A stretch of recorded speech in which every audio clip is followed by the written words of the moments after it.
اللهم اجعل في قلبي نورا۔ سلطان شہاب الدین غوری، مصنف اسلم راہی ایم اے۔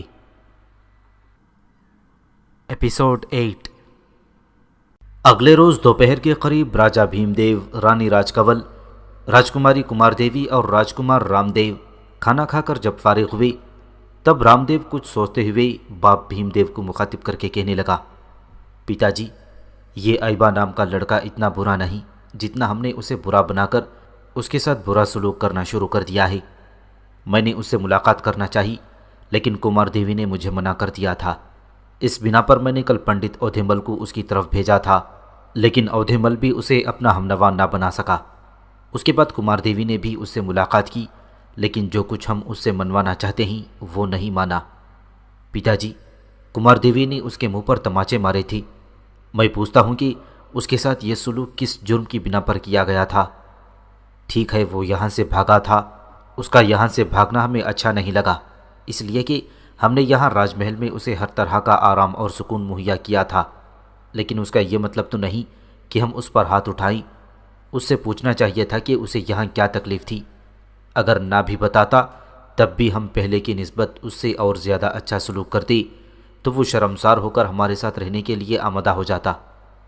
پتا جی، جیسے وہ خود ہی بتا چکا ہے کہ وہ غلام رہا ہے، اکیلا ہے، اس کا آگا پیچھا کچھ نہیں ہے، پھر ہم اسے پیار، چاہت اور محبت بھاگنے کے بعد بھی دیتی تو میں سمجھتا ہوں وہ اپنے اندر ضرور تبدیلی پیدا کر دیتا۔ اب یہ جو ہم نے اس کے پاؤں میں زنجیر ڈال دی ہے، کیا یہ سلوک ہماری طرف سے جائز ہے؟ کیا وہ اس کا حقدار ہے؟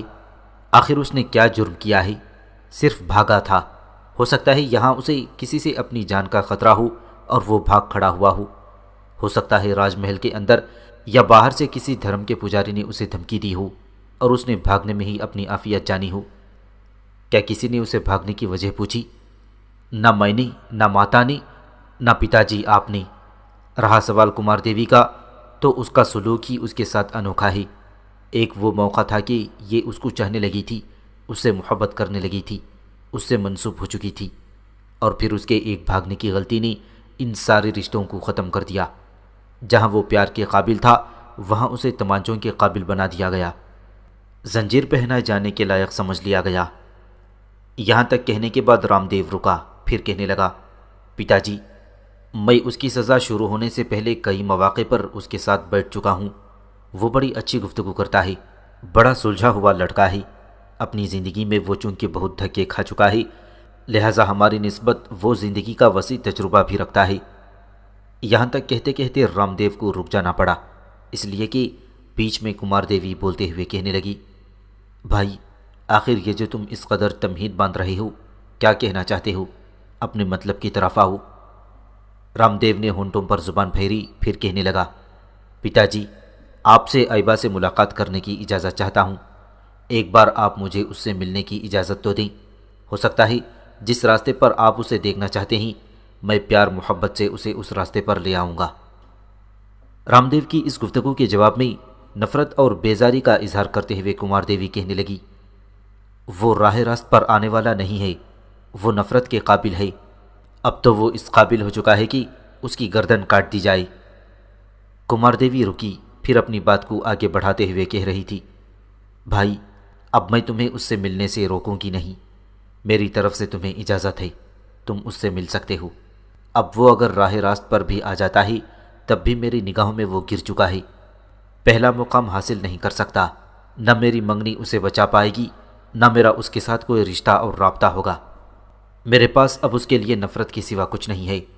اگر وہ راہ راست پر آ بھی جاتا ہے تب بھی اسے کہنا کہ وہ میرے سامنے نہ آئے، اس لیے کہ میں اس کی شکل دیکھنے کی بھی روادار نہیں ہوں۔ کمار دیوی جب خاموش ہوئی تب کچھ سوچتے ہوئے بھیم دیو نے رام دیو کی طرف مخاطب کیا، بیٹے، اگر تم اسے درست کر سکتے ہو، راہ راست پر لا سکتے ہو تو میں سمجھتا ہوں کہ ایک اچھا قدم ہے، اس لڑکے کو ہم لشکر میں شامل کر سکتے ہیں۔ دیکھ بیٹے، اگر کمار دیوی اس سے کوئی رشتہ نہیں رکھنا چاہتی، اس سے سگائی یا اپنی منگنی کو بحال نہیں رکھنا چاہتی تو نہ صحیح، یہ لڑکا ویسے بھی لشکر کے اندر ہمارے لیے بڑا سود مند ثابت ہو سکتا ہے۔ جنگی فنون کی وہ جو مہارت رکھتا ہے وہ مہارت دوسرے لشکریوں کو بھی منتقل کر سکتا ہے۔ تم ایسا کرو، اس کو یہیں بلاؤ، ہم سب اس کے ساتھ شفقت و محبت سے پیش آتے ہیں۔ میرے خیال میں اگر ہم اسے اجتماعی محبت دیں تو وہ ہماری محبت ٹھکرائے گا نہیں۔ بھیم دیو کے ان الفاظ پر رام دیو خوش ہو گیا تھا۔ کسی کو آواز دے کر اس نے بلایا۔ اس پر ایک غلام دروازے پر آن کھڑا ہوا۔ اسے مخاطب کر کے بھیم دیو کہنے لگا، ایبا کے کمرے کی طرف جاؤ اور اسے بلا کر یہاں لاؤ۔ بھیم دیو کے کہنے پر وہ نوجوان وہاں سے ہٹ گیا تھا۔ تیز تیز چلتا ہوا ان کمروں کی طرف گیا جن کے اندر ایبا کی رہائش تھی۔ پہلے اس نے دروازے کو دھکا دے کر کھولنا چاہا پر دروازہ بند تھا۔ کھلے پٹ میں سے اس نے دیکھا تو بستر یوں ابھرا ہوا تھا جیسے وہاں کوئی سو رہا ہو۔ اس نے کئی بار ایبا کو آواز دی، اسے جگانا چاہا۔ جب وہ نہ جاگا تب اس نے کچھ سوچا، پھر اچانک بائیں جانب اس کی نظر پڑی۔ وہاں سے اس نے 3-4 پتھر اٹھائے۔ کھڑکی میں سے باری باری اس نے پتھر بستر پر مارے، ساتھ ہی ایبا کو آوازیں دیتا رہا، پکارتا رہا، لیکن وہاں کوئی تھا ہی نہیں جو اٹھتا اور بولتا۔ اس بنا پر مایوس ہو کر وہ لوٹ گیا۔ وہ نوجوان اس کمرے کے دروازے پر آن کھڑا ہوا جہاں بھیم دیو، اس کی رانی، بیٹا اور راجکماری بیٹھے ہوئے تھی۔ اسے دیکھتے ہی رام دیو فوراً بول اٹھا، تم اکیلے آئے ہو، ایبا کہاں ہے؟ دروازے پر کھڑے ہی کھڑے وہ شخص کہنے لگا، مالک، ایبا کو میں اپنے ساتھ نہیں لا سکا، وہ بستر پر لیٹا ہوا ہے، دروازہ اندر سے بند ہے، کھڑکی کا ایک پٹ بند ہے اور ایک کھلا۔ میں نے کھڑکی میں سے کئی بار اسے آوازیں دیں اور اسے بلایا، لیکن وہ نہ بولا، نہ اس کے جسم میں کوئی حرکت ہوئی۔ وہ اپنے بستر پر لیٹا ہوا ہے۔ جب آوازیں دینے پر نہیں اٹھا تب میں نے صحن کے اندر سے چند پتھر اٹھائی، باری باری پتھر میں نے اسے مارے اور ساتھ ہی میں نے اسے پکارا بھی، لیکن اس کے جسم میں کوئی حرکت نہیں ہے۔ ایسا لگتا ہے جیسے وہ ختم ہو چکا ہے، مر چکا ہے۔ اس کے ان الفاظ پر رام دیو اچھلنے کے سے انداز میں اپنی جگہ پر اٹھ کھڑا ہوا اور کہنے لگا، کیا بکتے ہو؟ راجہ بھیم دیو اور رانی راج کنول بھی اٹھ کھڑے ہوئے تھی۔ کمار دیوی بھی اس موقع پر گہری سوچوں میں کھو گئی تھی۔ ایک دم اپنی جگہ پر اٹھ کھڑی ہوئی، پھر سب باہر نکلے، ایبا کے کمرے کی طرف آئی۔ کھڑکی میں سے انہوں نے دیکھا بستر میں واقعی کوئی سویا ہوا تھا۔ رام دیو نے کئی بار آوازیں دے کر ایبا کو بلایا، لیکن بستر میں کوئی حرکت نہ ہوئی۔ پھر رام دیو نے اس خادم کو جو ان کے ساتھ تھا اسے حکم دیا کہ دوسرے کمرے کے باہر جو تالا لگا ہوا ہے اسے کھول دیا جائے۔ وہ خادم بھاگا بھاگا گیا، اس قفل کی چابی لے کر آیا، وہ قفل اس نے کھولا۔ اس راستے سے کمار دیوی، رام دیو، بھیم دیو اور راج کنول اندر داخل ہوئے۔ پہلے کمرے سے ہوتے ہوئے دوسرے کمرے میں گئی۔ دوسرے کمرے میں جا کر ایبا کے بستر کے پاس جا کر وہ رک گئی۔ چاروں میں سے کسی کو ہمت نہ ہو رہی تھی کہ آگے بڑھ کر بستر کی چادر ہٹائیں۔ وہ یہی خیال کر رہے تھے کہ ایبا مر چکا ہے۔ آخر رام دیو آگے بڑھا۔ جب اس نے چادر ہٹائی تب سب دنگ رہ گئے۔ بستر کے اوپر گدے اور تکیوں کو اس طرح شکل دے کر چادر ڈال دی گئی تھی جیسے وہاں کوئی سویا ہوا ہے، اور ایبا کے پاؤں میں جو زنجیر پہنائی گئی تھی وہ بھی بستر کے اوپر ہی پڑی ہوئی تھی۔ سب حیران و پریشان کھڑے رہے۔ پھر اس کمرے میں راجکماری کمار دیوی نفرت اور غصہ بھری آواز میں بولی، اس کا مطلب ہے وہ یہاں سے بھاگ چکا ہے۔ اس موقع پر بھیم دیو نے عجیب سی الجھن میں کمار دیوی کی طرف دیکھا، پھر کہنے لگا، بیٹا وہ کیسے بھاگ سکتا ہے؟ اس کمرے کا جو بیرونی دروازہ ہے وہاں قفل لگا ہوا تھا، اور جو ہم نے ابھی کھولا ہے اس کمرے کو اندر سے زنجیر لگی ہوئی ہے۔ وہ اس کمرے کو اندر سے زنجیر لگا کر کیسے بھاگ سکتا ہے؟ یہاں تک کہتے کہتے بھیم دیو رک گیا اور بستر پر پڑی ہوئی زنجیر کی طرف دیکھا۔ وہ کہنے لگا، یہ زنجیر آخر اس نے کیسے اپنے پاؤں سے اتار دی؟ ساتھ ہی اس نے کمار دیوی کی طرف دیکھا اور کہنے لگا، میری بیٹی، اس زنجیر میں جو قفل لگا ہوا تھا اس کی چابی کس کے پاس تھی؟ راجکماری کمار دیوی بڑی پریشانی اور فکر مندی کا اظہار کرتے ہوئے کہنے لگی، پتا جی وہ چابی میرے پاس تھی، اس وقت بھی وہ چابی میرے پاس محفوظ ہے، اور اس چابی کے علاوہ اس قفل کی کوئی اور چابی بھی نہیں ہے۔ اس موقع پر رام دیو اپنے پتا بھیم دیو کی طرف دیکھتے ہوئے کہنے لگا، پتا جی میرے ذہن میں بات آ گئی ہے کہ وہ کس طرح یہاں سے بھاگا ہے۔ بھیم دیو کے بجائے بوکھلائے ہوئے انداز میں کمار دیوی نے اس کی طرف دیکھا اور پوچھ لیا، وہ کیسے بھاگا؟ رام دیو نے راجکماری کی طرف نہیں دیکھا بلکہ اپنے باپ بھیم دیو کی طرف دیکھتے ہوئے کہنے لگا، پتا جی اس نے کسی طریقے سے اپنے پاؤں سے بندھی ہوئی زنجیر کے تالے کو کھول لیا ہوگا، میرے خیال میں زنجیر کا تالا کھولنے کے بعد وہ اس کمرے کے دروازے سے باہر نکلا۔ جس طرح اس نے زنجیر کا تالا کھولا اسی طرح دوسرے کمرے کے باہر جو تالا لگا ہوا تھا اس نے اسے بھی کھول لیا، اس لیے کہ دونوں قفل ایک جیسے ہیں۔ پھر اس دروازے سے وہ اندر آیا ہوگا۔ اس کمرے کو اس نے اندر سے زنجیر لگا دی، بستر اس طرح بنا دیا جیسے بستر کے اندر وہ سویا ہوا ہی۔ اس کے بعد دوسرے کمرے سے وہ نکلا، کمرے کو اس نے تالا لگایا اور بھاگ گیا۔ یہاں تک کہنے کے بعد رام دیو پھر رکا، راجکماری کمار دیوی کی طرف دیکھتے ہوئے کہنے لگا، اب میری بہن یہ پوچھے گی کہ وہ بھاگا کیسے؟ اس لیے کہ راج محل کے صدر دروازے پر تو ہر وقت پہرا رہتا ہے، تو اس کا جواب میں یہ دیتا ہوں کہ ایبا بڑا طاقتور اور پھرتیلا لڑکا ہے۔ میرے خیال میں راج محل کی دیوار پھلانت کر وہ باہر چلا گیا ہوگا۔ اب آگے یہ نہیں پتا کہ وہ شہر کے اندر ہی کہیں چھپ گیا ہے یا کسی نہ کسی طرح شہر سے باہر نکلنے میں کامیاب ہو گیا ہے۔ یہاں تک کہنے کے بعد رام دیو رکا، پھر اپنی بات کو آگے بڑھاتا ہوا کہنے لگا، پتا جی، اس موقع پر ہم سے ایک غلطی بھی ہوئی ہے۔ ہمیں فصیل کے سارے دروازے کے محافظوں کو تنبیہ کر دینی چاہیے تھی کہ ایبا شہر سے باہر نہ نکلنے پائی۔ میرے خیال میں شام کا کھانا کھانے کے بعد وہ شہر سے باہر نکل گیا ہوگا۔ اس وقت شہر پناہ کے دروازے بند نہیں ہوئے ہوں گے، لوگ شہر سے آتے جاتے رہتے ہیں، اور ان لوگوں میں وہ بھی کہیں باہر نکل گیا ہوگا، کسی نے اسے روکا نہیں ہوگا۔ اب جو بات ہمارے سامنے آتی ہے وہ یہ ہے کہ اس کے پاس سواری نہیں ہے، ہمارے استبل سے وہ گھوڑا نہیں لے سکتا۔ اگر گھوڑا لیتا تو راج محل کے صدر دروازے سے نکل سکتا تھا، اور کوئی راستہ نہیں، اور راج محل کے محافظ ہرگز اسے ایسا نہ کرنے دیتے۔ رام دیو رکا، تب اندیشیوں کا اظہار کرتے ہوئے راجکماری کمار دیوی کہنے لگی، پہلے ہمیں اپنا استبل تو دیکھنا چاہیے، ہو سکتا ہے استبل سے اس نے کوئی گھوڑا لے لیا ہوگا۔ راج محل کے صدر دروازے کے محافظوں کی غفلت سے یا انہیں کچھ دے دکھا کر یہاں سے نکلنے میں کامیاب ہو گیا ہوگا۔ کمار دیوی کے ان الفاظ میں بھیم دیو نے نفی میں گردن ہلائی، کہنے لگا، ایسا ہو ہی نہیں سکتا۔ اگر راج محل کا کوئی محافظ ایسا کرے تو میں اس کی گردن اتار کر رکھ دوں گا۔ بہرحال بیٹی، تمہارا شک دور کرنے کے لیے آؤ استبل کی طرف چلتے ہیں۔ اس پر سب استبل کی طرف گئے۔ استبل کے اندر ان کے سارے گھوڑے بندھے ہوئے تھے۔ بڑی فکر مندی کا اظہار کرتے ہوئے کمار دیوی نے راجا بھیم دیو کو مخاطب کیا، پتا جی، اس نے استبل سے کوئی گھوڑا حاصل نہیں کیا ہے، میرے خیال میں وہ پیدل ہی شہر سے باہر نکلا ہے۔ شہر سے باہر نکل کر کہیں سواری کا بندوبست کر لے گا، اس کے پاس اتنی رقم بھی نہیں ہے کہ کوئی گھوڑا خرید سکے۔ کمار دیوی کی بات کاٹتے ہوئے رام دیو کہنے لگا، اس کے پاس رقم تھی تبھی تو وہ راج محل کی طرف سے دیا جانے والا کھانا نہیں کھا پاتا تھا، بلکہ بھٹیار کھانے میں جا کر کھانا کھاتا تھا۔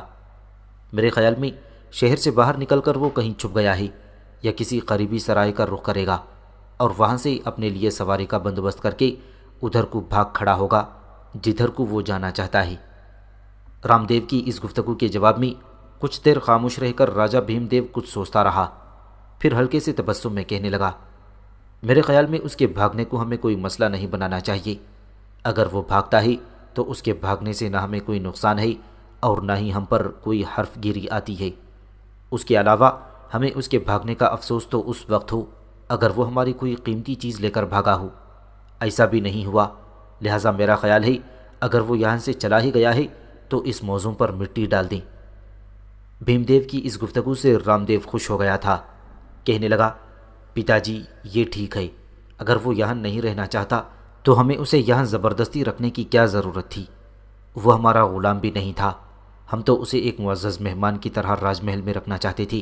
اگر یہ ہماری محبت، یہ آسائش اسے راس نہیں آتی تو نہ صحیح، جانے دیں اسے۔ رام دیو کے خاموش ہونے پر انتہائی غصے اور غضب کا اظہار کرتے ہوئے کمار دیوی کہنے لگی، کیوں جانے دیں پتا جی؟ ہمیں اس کا تعاقب کرنا چاہیے، شہر کے اطراف میں مختلف سمتوں کو اس کے پیچھے سوار لگانے چاہیے، اسے پکڑ کر یہاں لانا چاہیے اور اس طرح بھاگنے کی اسے کڑی سزا دینی چاہیے۔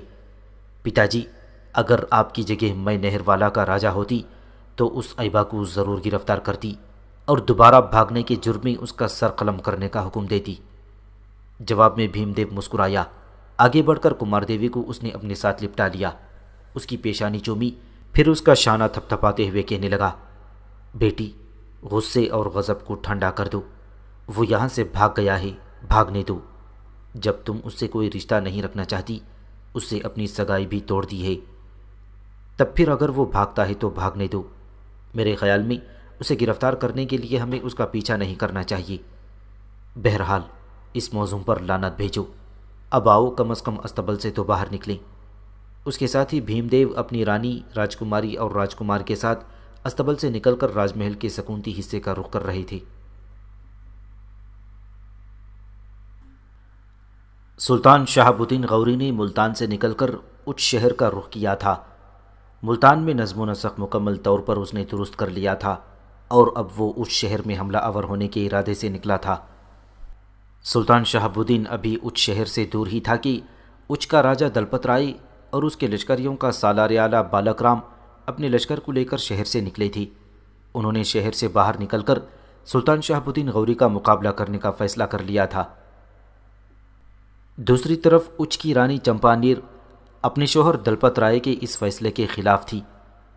جس وقت اچ شہر میں سلطان شہاب الدین غوری کے اچ شہر کی طرف پیش قدمی کرنے کی خبریں پہنچی تھیں اور دلپت رائے اور اس کے سپہ سالار بالک رام نے شہر سے باہر نکل کر سلطان کا مقابلہ کرنے کا فیصلہ کیا تھا، تب ان کے اس فیصلے سے چمپانیر نے سختی سے مخالفت کی تھی۔ اس کا کہنا تھا کہ اس سے پہلے مسلمانوں کا سلطان ملتان کے قرامتیوں کو شکست دے کر ملتان پر قبضہ کر چکا ہے۔ رانی کا یہ بھی کہنا تھا کہ ملتان کے قرامتیوں کی عسکری طاقت اس کے لشکر سے کہیں زیادہ تھی، اور اگر شہاب الدین نے ملتان کے قرامتیوں کو زیر کر لیا ہے تو پھر اچ کا لشکر اس کا مقابلہ نہیں کر سکے گا۔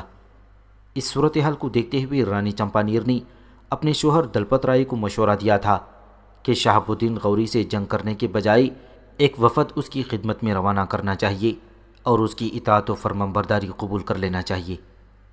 رانی کا یہ بھی خیال تھا کہ اگر ہم یہ اقدام کریں تو شہاب الدین غوری ہمارے شہر میں ہماری حکومت برقرار رکھے گا، اور اگر ہم نے شہر سے باہر نکل کر شہاب الدین غوری کا مقابلہ کیا اور ملتان کی طرح اگر وہ اچ کے لشکریوں کو بھی شکست دینے میں کامیاب ہو گیا، تب پھر اچ کے راجا ہی نہیں، اس کے لشکریوں اور شہریوں کی حالت بھی عبرت خیز ہو کر رہ جائے گی۔ لیکن راجہ دلپت رائے اور اس کی سپہ سالار بالک رام نے رانی چمپانیر کی کسی بھی تجویز سے اتفاق نہیں کیا تھا، اور اپنے لشکر کے ساتھ وہ نکل پڑے اور باہر کھلے میدانوں میں اپنے لشکر کے ساتھ انہوں نے پڑاؤ کر لیا تھا۔ اچ کے راجہ کو اس بات کی بھی تقویت تھی کہ اس کی مدد کے لیے نہروالا کے راجہ کا ایک لشکر بھی یہاں پہنچ چکا ہے، اور وہ اچ شہر کے مشرقی جانب گھات میں جا چکا ہے، اور جو ہی دلپت رائے کی شہاب الدین غوری کے ساتھ جنگ شروع ہوگی، نہروالا کے لشکر کا وہ حصہ اپنی گھات سے نکل کر اچانک مسلمانوں پر حملہ آور ہو جائے گا اور مسلمانوں کی شکست اور دلپت رائے کی فتح کو یقینی بناتا چلا جائے گا۔ بہرحال سلطان شہاب الدین غوری نے راجہ دلپت رائے کے لشکر کے سامنے اپنے لشکر کے ساتھ پڑاؤ کر لیا تھا۔ جس وقت سلطان شہاب الدین غوری اس کے سالاروں میں سے قطب الدین ایبک اور علی کرمان، حسین خرمل اور چند دوسرے سالار لشکر کے وہاں پڑاؤ کرنے کے کام کا جائزہ لے رہے تھے کہ ایک سیاہ رنگ کے گھوڑے کو سر پر دوڑاتا ہوا ایبا پڑاؤ میں داخل ہوا۔ سب سے پہلے قطب الدین ایبک نے اسے دیکھا اور سلطان شہاب الدین غوری کو مخاطب کر کے کہنے لگا، سلطان محترم، اپنے دائیں ہاتھ دیکھیے، ایک گھوڑ سوار آ رہا ہے۔ سلطان نے مڑ کر جب دائیں جانب دیکھا تب سلطان کے چہرے پر خوشگوار مسکراہٹ بکھر گئی۔ اپنے سالاروں کو مخاطب کر کے کہنے لگا، یہ تو ایبا آ گیا ہے، لگتا ہے یہ نہروالا میں اپنے کام کی تکمیل کے بعد اچ کے خلاف جنگ میں حصہ لینے کے لیے بر وقت پہنچ گیا ہے۔ سلطان یہیں تک کہنے پایا تھا کہ ایبا اپنے گھوڑے کو دوڑاتا ہوا وہاں پہنچا، جست لگا کر نیچے اترا، بلند آواز میں پہلے سب کو سلام کیا، باری باری سب سے ملا۔ اس کے بعد سلطان شہاب الدین غوری کے کہنے پر جو کچھ نہروالا میں اس پر گزری تھی وہ ایبا نے تفصیل کے ساتھ بتا دی۔ ایبا کے خاموش ہونے پر سلطان کسی قدر مطمئن انداز میں ایبا کو مخاطب کر کے کہنے لگا، ایبا، تم نے اچھا کیا لوٹ آئی۔ بہرحال نہروالا کے راجہ کو ہم کھلا نہیں چھوڑیں گے۔ اچ شہر سے نمٹنے کے بعد خداوند کو منظور ہوا تو ہم نہروالا کا رخ بھی کریں گے۔ یہاں تک کہتے کہتے سلطان شہاب الدین غوری کو رک جانا پڑا تھا، اس لیے کہ سلطان کے دو مخبر سلطان کے پاس پہنچے۔ سلطان کو مخاطب کر کے وہ کچھ کہنا چاہتے تھے کہ سلطان نے خود انہیں مخاطب کرنے میں پہل کی، کیا تم کوئی اچھی خبر لے کر آئے ہو؟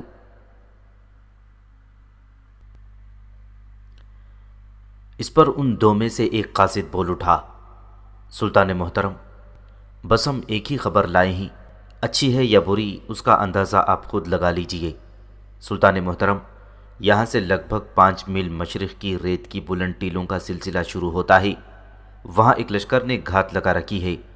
وہ لشکر نہر والا کے راجہ بھیم دیو کا ہے۔ سلطان محترم، جس وقت آپ نے ملتان فتح کیا تھا، اچ کے راجہ کو اس وقت اندازہ ہو گیا تھا کہ مسلمان ملتان پر قبضہ کرنے کے بعد اچ کا رخ ضرور کریں گے۔ اس لیے ہمارے خلاف اچ کے راجہ دلپت رائے نے پہلے ہی نہر والا کے راجہ بھیم دیو سے مدد طلب کر لی تھی۔ اب جو لشکر 5 میل مشرق میں ریت کے ٹیلوں میں گھات لگائے ہوئے ہے، وہ لشکر نہر والا کے راجہ کا ہے، اور جنگ شروع ہونے کے بعد وہ لشکر جب مناسب موقع دیکھے تو اپنی گھات سے نکل کر ہم پر حملہ آور ہونے کی کوشش کرے گا۔ سلطان نے آنے والے ان مخبروں کا شکر ادا کیا اور انہیں پھر سے اپنے کام پر لگ جانے کی ہدایت جاری کی۔ اس کے ساتھ ہی وہ مخبر وہاں سے ہٹ گئے تھے۔ ان کے جانے کے بعد سلطان شہاب الدین غوری نے اپنے سارے سالاروں کو، جن میں ایبا بھی شامل تھا، اپنے مزید قریب بلا لیا۔ جب وہ سلطان کے بالکل نزدیک آ کر کھڑے ہوئے تب سرگوشی کے انداز میں انہیں مخاطب کرتے ہوئے سلطان شہاب الدین کہہ رہا تھا، میرے عزیز ساتھیوں، پہلے سامنے اچ کے راجہ دلپت رائے کے لشکر کو دیکھو۔ تعداد میں اس کا لشکر ہمارے لشکر سے زیادہ ہے، پر ہم نے اس کی اکثریت کو کوئی اہمیت نہیں دینی، اس لیے کہ اس سے پہلے ملتان کے قرامتیوں کا لشکر بھی ہم سے بڑا تھا، بلکہ جو لشکر دلپت رائے لے کر آیا ہے، قرامتیوں کا لشکر اس سے بھی کہیں بڑا تھا، لیکن ہم نے اسے بھی شکست دے کر ملتان پر قبضہ کیا ہے۔ اب دلپت رائے سے ہم بعد میں نمٹ لیں گے، پہلے نہر والا کے راجہ کے اس لشکر پر حملہ آور ہونا چاہیے جو گھات میں بیٹھا ہوا ہے۔ میرے عزیز ساتھیوں، اس وقت سورج غروب ہونے کے لیے جھک رہا ہے، لہٰذا دلپت رائے آنے والی صبح کو یقیناً ہمارے خلاف جنگ کی ابتدا کرے گا، لیکن اس سے پہلے ہم اسے نہر والا کے راجہ کی مدد سے محروم کر دینا چاہتے ہیں۔ میں چاہتا ہوں کہ آنے والی رات کو لشکر کا ایک حصہ مشرق کے ان ٹیلوں کی طرف چلے جائے جہاں نہر والا کے لشکر نے گھات لگائی ہے، اور ان پر شبخون مارے۔ وہ چونکہ شبخون کی توقع نہیں رکھتے ہوں گے، لہٰذا رات کے وقت وہ یقیناً ہتھیاروں کے بغیر آرام کر رہے ہوں گے۔ ہمیں اس صورتحال سے فائدہ اٹھا کر نہر والا کے لشکر کا قلعہ خما کر دینا چاہیے، اس کے بعد آنے والی صبح کو دلپت رائے سے ٹکرانا چاہیے۔ یہاں تک کہنے کے بعد سلطان شہاب الدین غوری جب خاموش ہوا تب قطب الدین ایبک سلطان کی طرف دیکھتے ہوئے بول اٹھا، سلطان محترم، میں نہیں جانتا اس سے آگے آپ کو کیا کہنا چاہیے، لیکن اس موضوع پر میں بھی کچھ کہنا چاہتا ہوں۔ آپ لشکر کا ایک حصہ میرے حوالے کر دیجئے، اس کے بعد آپ دیکھیے گا کہ میں ریت کے ٹیلوں میں گھات لگانے والے نہر والا کے لشکر کا کیا حشر کرتا ہوں۔ ساتھ ہی میری یہ بھی التماس ہے کہ ایبا کو بھی میرے ساتھ کر دیجئے گا، میں اس شبخون کے دوران اس سے خوب کام لوں گا۔ قطب الدین ایبک جب خاموش ہوا تب سلطان شہاب الدین غوری مسکراتے ہوئے کہنے لگا، ایبک، جو کچھ میں کہنا چاہتا تھا وہ تم نے خود ہی کہہ دیا ہے۔ آنے والی شب کو تم اور ایبا ایک لشکر لے کر نہر والا کے راجہ کے لشکر پر شبخون مارنا اور جس قدر انہیں نقصان پہنچا سکتے ہو پہنچانا۔ نہر والا کے راجہ کے لشکر کو اس قابل نہ چھوڑنا کہ وہ کل دن کے وقت دلپت رائے کے مدد کے قابل رہی۔ اس کے ساتھ ہی سلطان بائیں جانب ہٹا اور سارے سالاروں کو مخاطب کر کے کہنے لگا، اب آؤ لشکر کے پڑاؤ کا جائزہ لیتے ہیں، لشکریوں کے کھانا تیار کرنے کا حکم دیتے ہیں، تھوڑی دیر بعد مغرب کی نماز کا وقت بھی ہو جائے گا۔ اس کے ساتھ ہی سارے سالار سلطان شہاب الدین غوری کے ساتھ تھے۔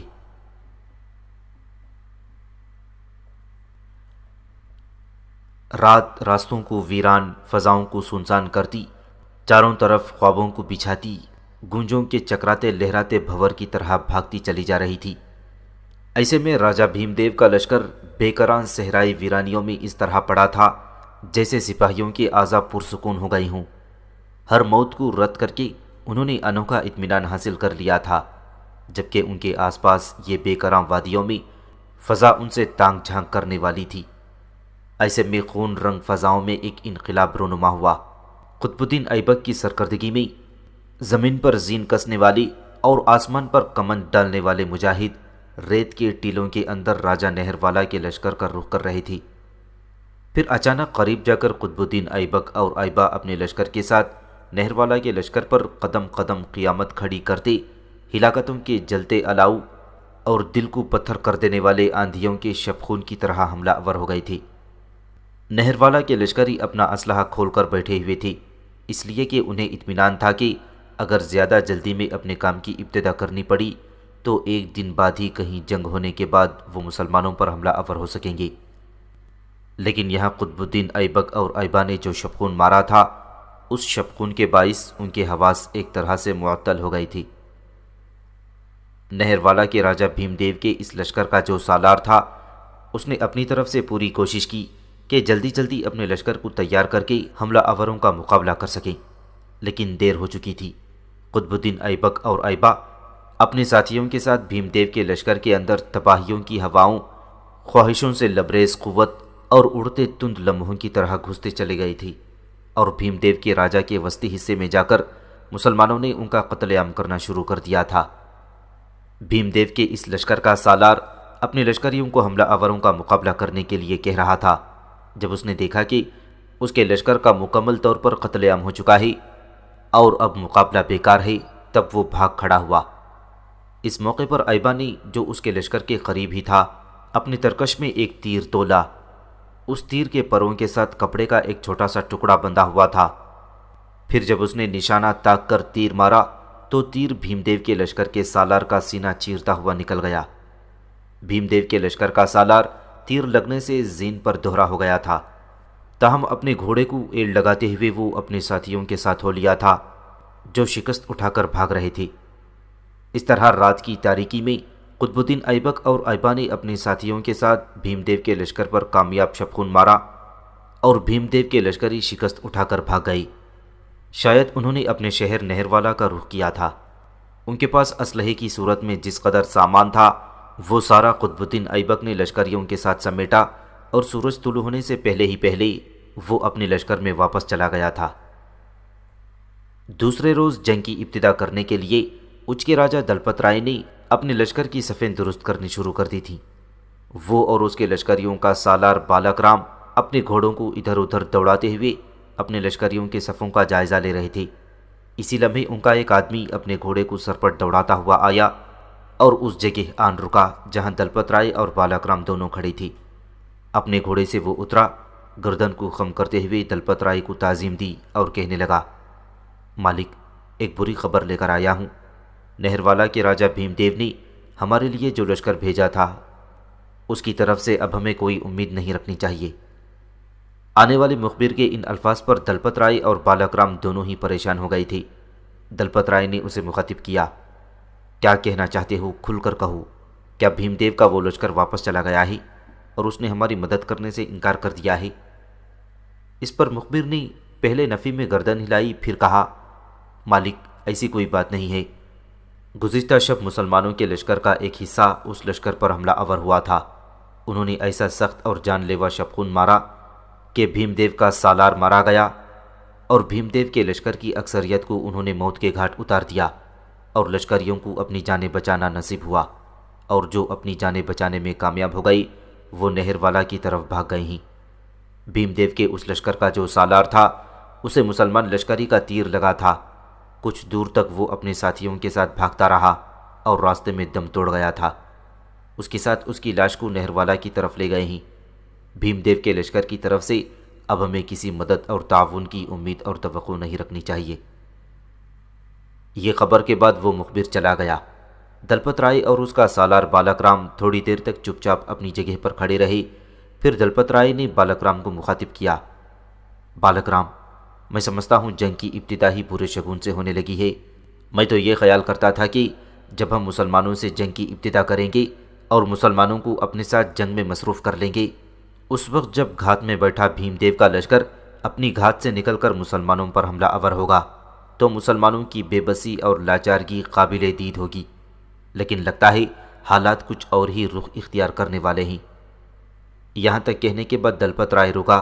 پھر شاید اسے احساس ہو گیا تھا کہ مایوسانہ گفتگو کا اثر نہ صرف اس کے سپہ سالار پر ہوگا بلکہ لشکریوں پر بھی، لہٰذا ایک دم اس نے اپنے آپ کو سنبھالا اور اپنے سالار بالک رام سے کہا، بالک رام، ذرا مڑ کر مسلمانوں کے لشکر کی طرف دیکھو۔ اپنے لشکر سے متعلق تم یہ جانتے ہو، یہ بتاؤ کہ مسلمانوں کے لشکر کی نسبت ہمارا لشکر کس قدر تعداد میں زیادہ ہے۔ اس موقع پر بالک رام کے چہرے پر ہلکا سا تبسم نمودار ہوا۔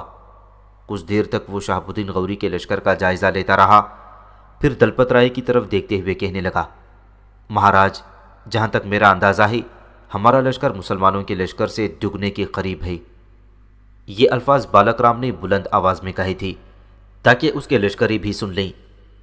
پھر جواب میں راجہ دلپت رائے بھی بالک رام ہی کی طرح اونچی آواز میں کہنے لگا، جب ہمارے اپنے لشکر کی تعداد شہاب الدین غوری کے لشکر سے دگنے کے قریب ہے، ساتھ ہی نہروالا کے راجہ کا لشکر بھی ہماری مدد کو پہنچ چکا ہے، وہ گھات میں بیٹھا ہوا ہے، تو پھر ہمیں ان مسلمانوں سے ڈرنے یا جنگ کی ابتدا تاخیر سے کرنے کی کیا ضرورت ہے؟ میں چاہتا ہوں کہ ہم خود مسلمانوں کے لشکر پر حملہ آور ہونے کی ابتدا کریں گے۔ اس طرح ان پر ہمارا رعب، ہمارا خوف طاری ہو جائے گا، اور وہ یہ سمجھنے لگیں گے کہ ہم نہ ان کی آمد سے خوف زدہ ہیں اور نہ ان سے ٹکرانے سے گریزاں ہیں۔ یہاں تک کہنے کے بعد دلپت رائے نے عجیب سے انداز میں بالک رام کی طرف دیکھا، پھر اپنے گھوڑے کو اس کے قریب لے گیا اور سرگوشی کے انداز میں کہنے لگا، بالک رام، یہ جو میں نے الفاظ ادا کیے ہیں جان بوجھ کر ادا کیے ہیں تاکہ ہمارے لشکریوں میں کسی کو یہ خبر نہ ہو کہ رات کو مسلمانوں نے شبخون مار کر بھیم دیو کے لشکر کو کاٹ دیا ہے، اور شبخون سے جو بچ نکلے ہیں وہ نہروالا کی طرف چلے گئے۔ اگر یہ خبر لشکر میں پھیل گئی تو لشکریوں کے اندر ایک طرح کی بددلی پھیل جائے گی، اور میں ایسا نہیں چاہتا۔ اسی بنا پر میں نے اونچی آواز میں کہا ہے کہ ہمارے اپنے لشکر کی تعداد مسلمانوں کے لشکر سے دگنی ہے، اور نہروالا کے راجہ کا لشکر بھی ہماری مدد کے لیے پہنچ چکا ہے۔ اس طرح ہمارے لشکری مسلمانوں کے خلاف جان توڑ کر لڑیں گے اور اپنی فتح کو یقینی بنانے کی کوشش کریں گے۔ دلپت رائے کے ان الفاظ سے بالک رام بھی خوش ہو گیا تھا۔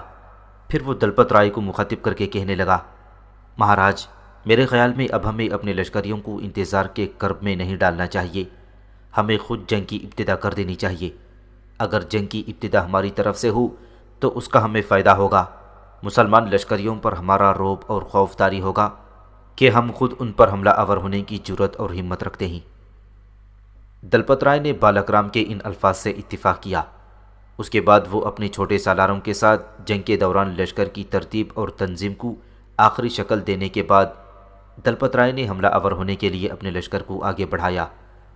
دلپت رائے کے حکم پر اس کے لشکری پہلے چیتوں کی چنگھاڑ کی طرح نعرے مارنے لگے تھے۔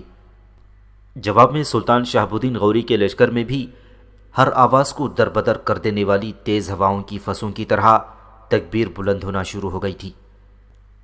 پھر دیکھتے ہی دیکھتے دلپت رائے اور اس کا سپہ سالار بالک رام اپنے لشکر کے ساتھ مسلمانوں پر تمدن و ثقافت و شرافت کا خون کرتے ہوئے مسترب سرگرداں انتشار اور انسانیت کی اقتدار کا علم سرنگوں کر کے تنزل برپا کرتی موت کی طرح اور تباہی کے ابدی خواب دکھاتی وہموں کی سیاہی کی طرح حملہ آور ہو گئی۔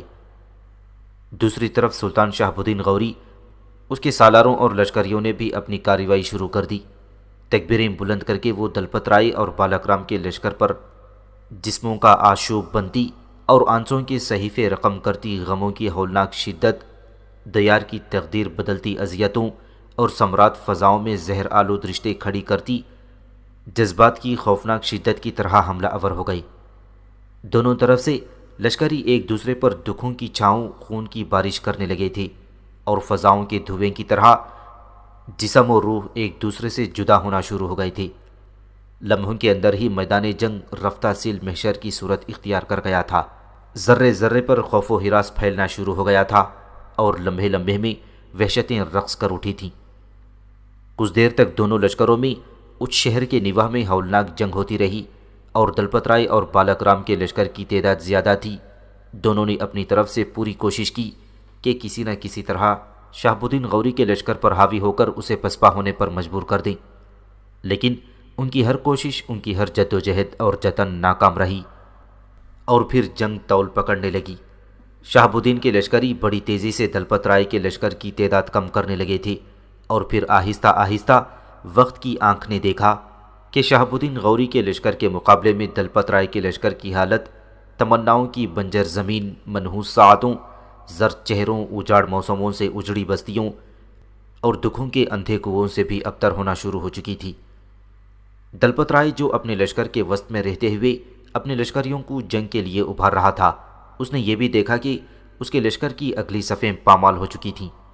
پچھلی صفوں کے لشکری آگے جانے کے لیے جی چرا رہے تھے، جبکہ سامنے کی طرف سے مسلمانوں کی قسمت کا منہ چڑھاتی تلواریں بڑی تیزی سے اس کے لشکر کی تعداد کم کرتی چلی جا رہی تھی۔ دلپت رائے نے جب دیکھا کہ جس طرح اس کے لشکر کا قتل عام شروع ہو چکا ہے، اگر یہ قتل عام جاری رہا تو اس کے لشکر کی تعداد سلطان شہاب الدین غوری کے لشکر سے بھی کم ہو کر رہ جائے گی، لہٰذا شکست قبول کرتے ہوئے وہ بھاگ کھڑا ہوا۔ شہاب الدین غوری اور اس کے سالاروں نے بھاگتے دشمن کا تعاقب کیا اور شہر کی فصیلوں تک دلپت رائے کے لشکر کی تعداد مزید کم کر دی۔ بہرحال دلپت رائے شکست اٹھا کر اس شہر میں داخل ہوا، شہر پناہ کے دروازے بند کر دیے، پھر اس نے محصور رہ کر سلطان شہاب الدین غوری کا مقابلہ کرنے کا تہیہ کر لیا۔ دلپت رائے کو شکست دینے کے بعد سلطان شہاب الدین غوری نے پہلے اس کے پڑاؤ کی ہر چیز پر قبضہ کیا۔ جہاں اس نے اپنے لشکر کا پڑاؤ قائم کیا تھا وہاں سے اس نے پڑاؤ اٹھایا اور شہر کی فصیل سے اتنے فاصلے پر اس نے اپنے لشکریوں کو خیموں کا شہر آباد کرنے کا حکم دیا جہاں تک فصیل سے چلائے جانے والا تیر نہ پہنچ سکے۔ اس طرح شہاب الدین غوری کا حکم ملتے ہی بڑی تیزی سے پڑاؤ قائم ہونے لگا، خیمے نصب کیے جانے لگے تھے اور ساتھ ہی ساتھ زخمیوں کی دیکھ بھال بھی ہونے لگی تھی۔ سلطان شہاب الدین غوری نے اس شہر کے نواح میں اچ کے راجہ کو بدترین شکست دینے کے بعد شہر کا محاصرہ کر لیا تھا۔